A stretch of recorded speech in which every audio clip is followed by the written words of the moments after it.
कब से शुरू हो रहे हैं, घट स्थापना का शुभ मुहूर्त क्या है और कब समापन होगा, पूजा विधि क्या है, कलश स्थापना किस प्रकार करें, ये सारी जानकारियां आज की वीडियो में हम जानेंगे। तो वीडियो को अंत तक पूरा देखिएगा।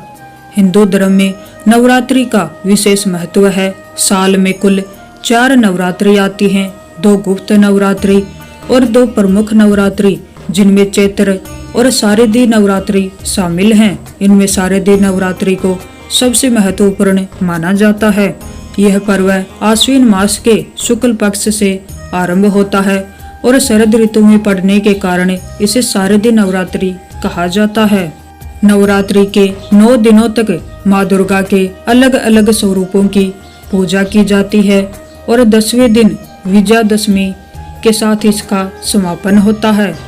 इस साल शारदीय नवरात्रि की शुरुआत सोमवार 22 सितंबर 2025 को कलश स्थापना से होगी। दुर्गा पूजा की मुख्य शुरुआत 28 सितंबर 2025 महाषष्ठी से होगी और यह 5 दिन तक चलेगी। इसका समापन 2 अक्टूबर 2025 विजयादशमी को होगा, यानी कि इस बार शारदीय नवरात्रि 22 सितंबर से शुरू होगी। नवरात्रि का सबसे महत्वपूर्ण अनुष्ठान घट स्थापना होता है। चलिए अब हम घट स्थापना का शुभ मुहूर्त जान लेते हैं। तो 22 सितंबर को प्रातः काल का शुभ मुहूर्त सुबह 6:09 से सुबह 8:06 तक रहेगा और अभिजीत मुहूर्त 11:49 से 12:38 तक रहेगा। इस शुभ समय में आप घट स्थापना कर सकते हैं, जिससे आपके घर में सुख शांति और समृद्धि बनी रहे। चलिए अब घट स्थापना की विधि जानते हैं। इस विधि की शुरुआत पूजा स्थान को अच्छी तरह साफ करने से होती है। इसके बाद मिट्टी से भरे एक मिट्टी के पात्र में जौ या गेहूं के बीज बोए जाते हैं। एक कलश तैयार किया जाता है जिसमें गंगा जल, हल्दी, चावल, सिक्का और सुपारी डली होती है। कलश के ऊपर आम या अशोक के पत्ते रखे जाते हैं और एक नारियल को लाल कपड़े में लपेटकर ऊपर स्थापित किया जाता है।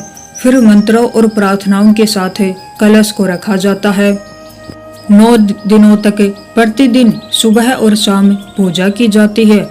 कलश के पास घी के दीपक जलाए जाते हैं।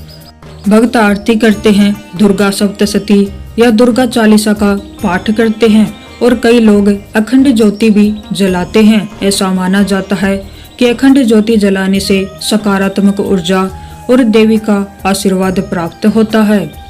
नवरात्रि केवल पूजा पाठ का पर्व नहीं है, बल्कि यह सत्य की असत्य पर विजय का प्रतीक है। इस दौरान भक्त व्रत रखते हैं, दुर्गा सप्तशती का पाठ करते हैं और माँ दुर्गा के 9 स्वरूपों की पूजा करते हैं। पश्चिम बंगाल में भव्य दुर्गा पूजन का आयोजन होता है। नवरात्रि की पूजा के लिए लाल या पीला कपड़ा, चावल, रोली, हल्दी, कुमकुम, दीपक, घी, रुई की बत्तियां, अगरबत्ती, नारियल, सुपारी, फूल, पान के पत्ते, कलावा, चुनरी, मिठाई और अन्य भोग सामग्री, इन सब चीजों की आवश्यकता होती है। चलिए अब जानते हैं कि इस बार माँ दुर्गा किस पर सवार होकर आएंगी, अर्थात उनकी सवारी क्या होगी। परंपराओं के अनुसार हर साल माँ दुर्गा का आगमन अलग अलग सवारी पर होता है और उसका विशेष महत्व माना जाता है। इस साल माँ दुर्गा हाथी पर सवार होकर आएंगी। हाथी को बहुत शुभ माना जाता है, जो समृद्धि, प्रगति और खुशहाली का प्रतीक है। भक्तों का विश्वास है कि इस वर्ष माँ की कृपा से घर, परिवार और समाज में शांति और बरकत बढ़ेगी। शारदीय नवरात्रि 2025 की शुरुआत 22 सितंबर को होगी और इसका समापन 2 अक्टूबर को विजयादशमी के साथ होगा। ये 9 दिन माता की कृपा पाने के लिए बहुत ही ज्यादा महत्वपूर्ण होते हैं। तो ये थी शारदीय नवरात्रि से जुड़ी हुई कुछ महत्वपूर्ण जानकारी। अगर आपको ये अच्छी लगी हो तो वीडियो को लाइक करें और चैनल को सब्सक्राइब करें। आप